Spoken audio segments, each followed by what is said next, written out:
Hey, what's going on everyone? Thanks for checking out this video. This is Travis from Master the Market, and I wanted to make a quick video to talk a little bit about scanning for day trading setups here in the Thinkorswim platform with TD Ameritrade.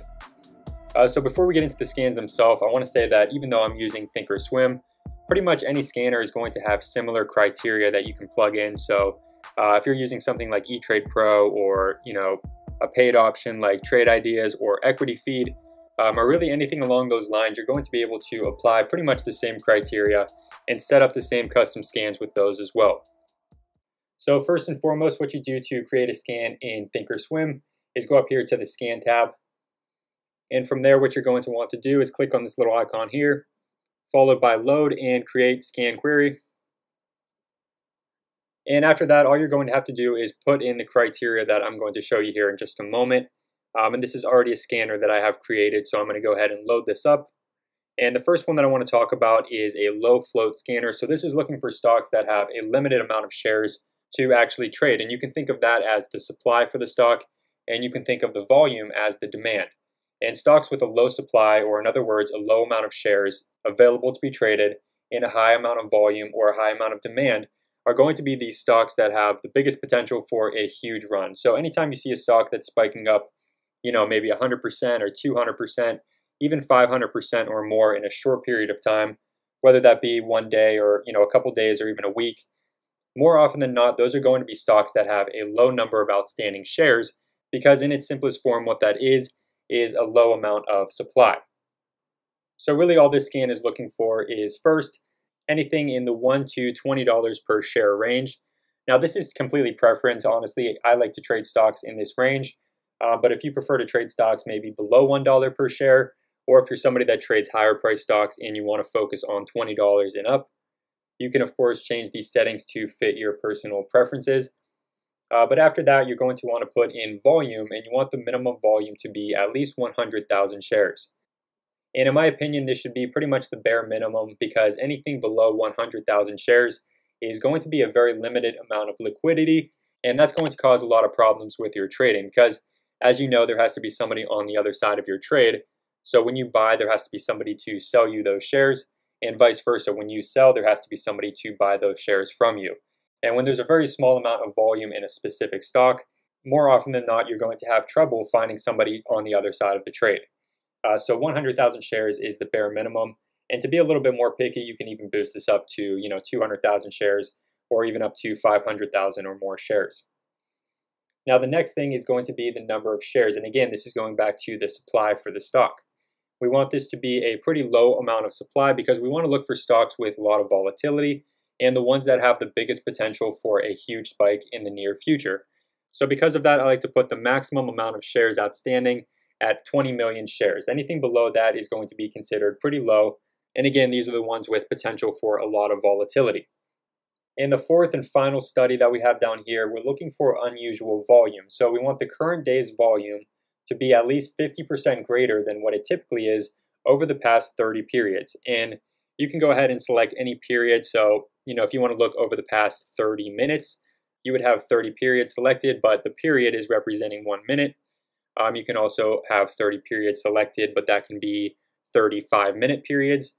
But in this case, we're looking for volume to be at least 50% greater than it is for an entire day over the past 30 periods. So now not only are we looking for stocks with a limited amount of shares in a limited supply, but we're also looking for stocks that are trading unusually large volume. And more often than not, these are two things that you're going to see with pretty much every single big runner in the stock market. So if we go ahead then and click on scan, you can see that we get our list of stocks meeting this criteria. And from there, you would obviously want to narrow this down a little bit further and maybe look for stocks that have some kind of news or press release, or some kind of upcoming news or press release, and then potentially look to take a trade based off of that. Okay, so the other scan that I want to talk about is a very simple one. And this is actually going to be pretty much just my idea of a top percent gainer scan, with just a few tweaks, because I like to be a little bit more specific with my scans than just a general top percent gainers.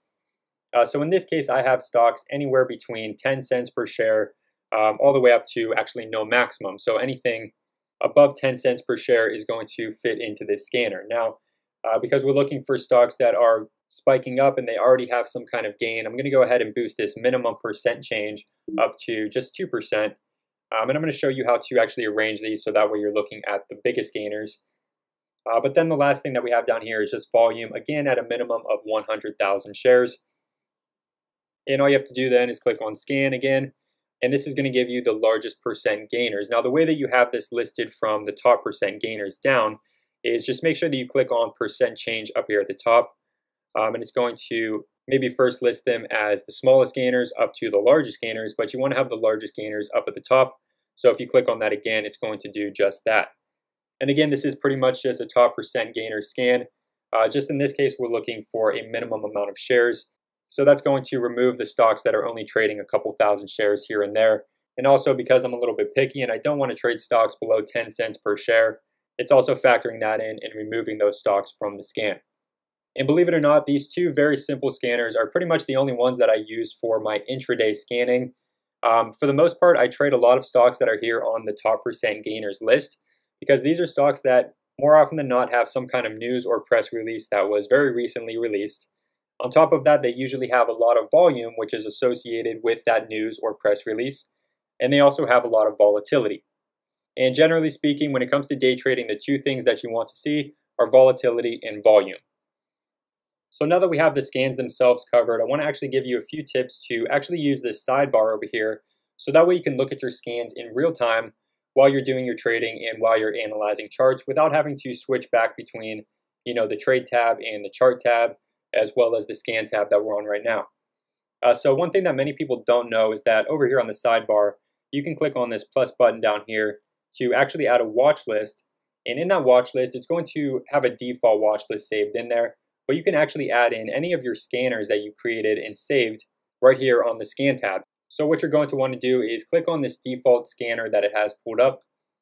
And from there, you're going to go to personal, and anything under personal is a scanner that you created on your own and saved. So just a reminder to actually save this scanner after you put in this criteria. And all you have to do is click on the same button up here that you clicked on to make the scanner in the first place, and then go ahead and save that. So that way you're not going to have to put in this criteria every time you open the platform back up. And on top of that, it's going to be saved so that way you can open it up over here on the sidebar. And it's going to show up under personal. So for example, if we go ahead and take this top percent gainers one that we just talked about a moment ago, and you can see that now we have this pulled up over here on the sidebar. Now, one thing that I don't like by default about these scanners and watch lists over here on the sidebar is the way that they're arranged. So I'm going to click on this little settings icon to the right of the ask, and I'm going to go ahead and customize this. Now, I personally like to focus on the percent change rather than the net change. So I'm going to go ahead and remove that, as well as the bid and the ask. And instead, I'm going to go ahead and add the percent change, as well as the volume. And then I'm going to go ahead and click on OK. And you can see that now our scanner is going to show us the symbol. It's going to show us the last price that the stock traded at. It's going to show us the percent change.